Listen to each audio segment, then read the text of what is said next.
morning everyone, this is Tony from Her Homestead Skills, and today I'm going to attempt to use my KitchenAid to make a whole wheat pizza crust.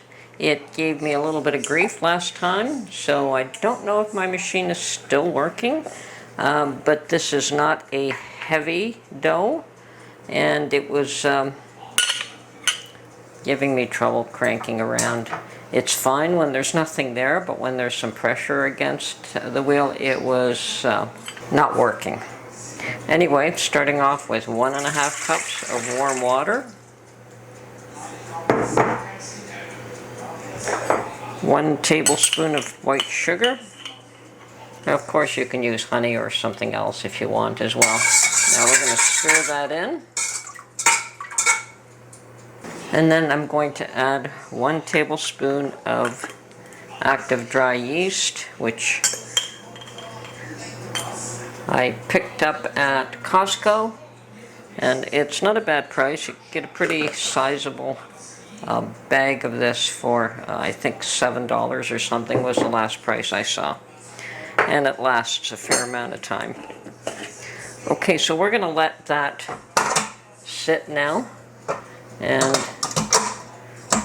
make sure that the yeast is still good. It should bubble up, and then we'll come back. I'm going to get all the other ingredients ready.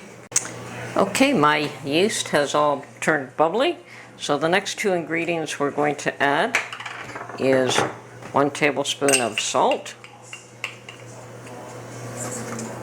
and 1 tablespoon of olive oil.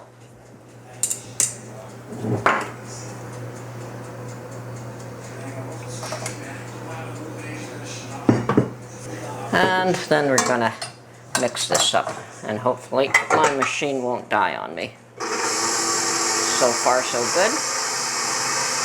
Now I have mixed together 2 cups of whole wheat flour and 1.5 cups of all-purpose flour. So I'm going to be slowly adding that into this mixture here.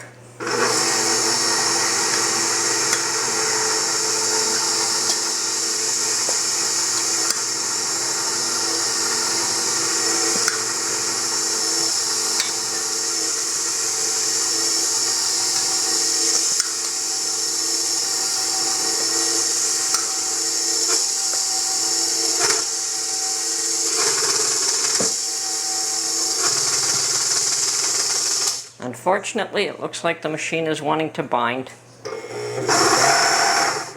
Okay, I'm going to have to do the rest of this by hand.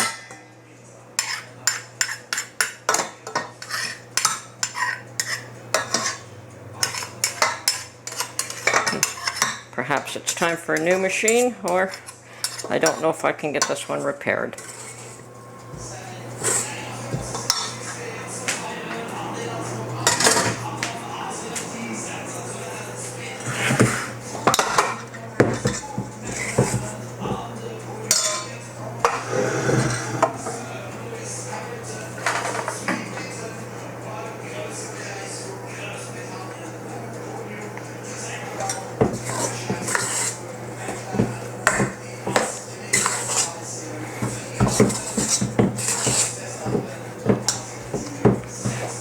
Back to my grandmother's skills now. Okay, let's see what we can do here. I certainly do not have her strength, but we'll do what we can.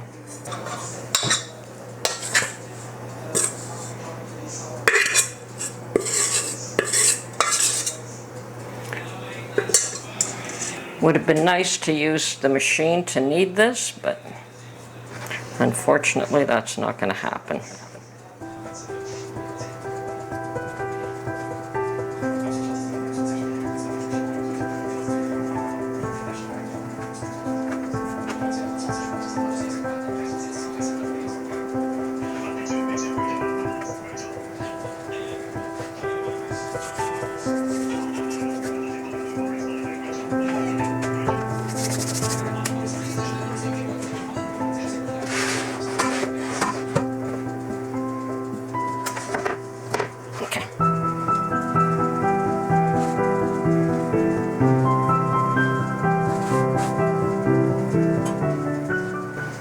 this is not even a thick dough. It's a very elastic dough.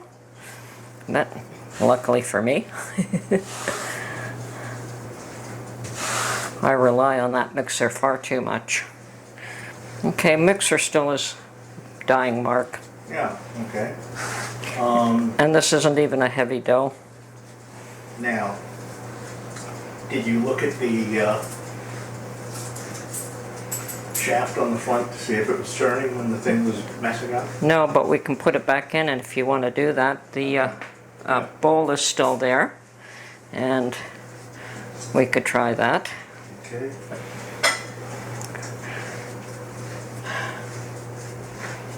So if you want to come here and let me know what it is you're trying to look at. Okay, pop it all together then. I just did. Hang on. Leave that other bit. I will put the this.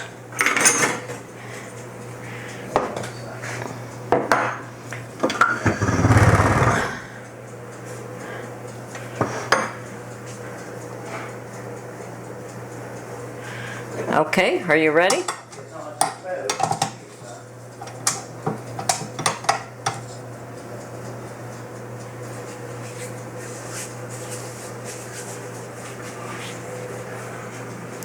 Okay, I'll turn it on in a second.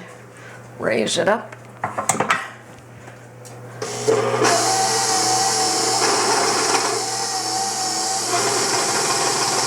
Okay, stop. That's not turning either, eh? Yep. Okay. And what does that tell you? It tells me it's inside that box. Okay. Inside your case. The parts inside, they're all like 15 or 20 bucks. I'm gonna have to probably take the thing apart again. Okay, if you can research where to buy and how to buy, I'll Okay, I think they're available locally. oh, that would be great.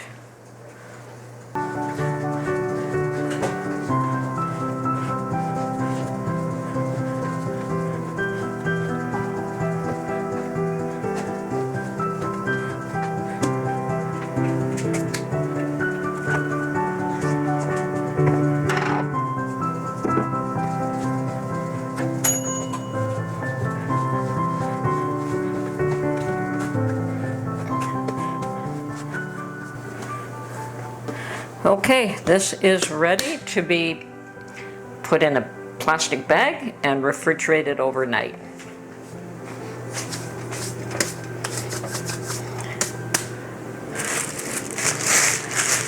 And if you want a good pizza dough, that is what you do. You refrigerate it overnight, no longer than 2 days. Well, Mark took the unit apart and realized that he had need of a special tool that he didn't have locally on him, but he does own one. So he did go out to locate that. And we've also determined that it's a stripped gear. You can actually see the gear that's been stripped, and that has to be taken out, removed, and replaced. And after that, we should get the unit working again. And that's fairly awesome, considering that these units are not cheap to replace. Okay, this is Tony from Her Homestead Skills, and yeah, life happens. So sometimes you just gotta go with the flow and make the best out of a situation. And I did get my pizza dough finished, and hopefully we'll have my KitchenAid mixer working again within a few days. Talk to you soon. Have a great day.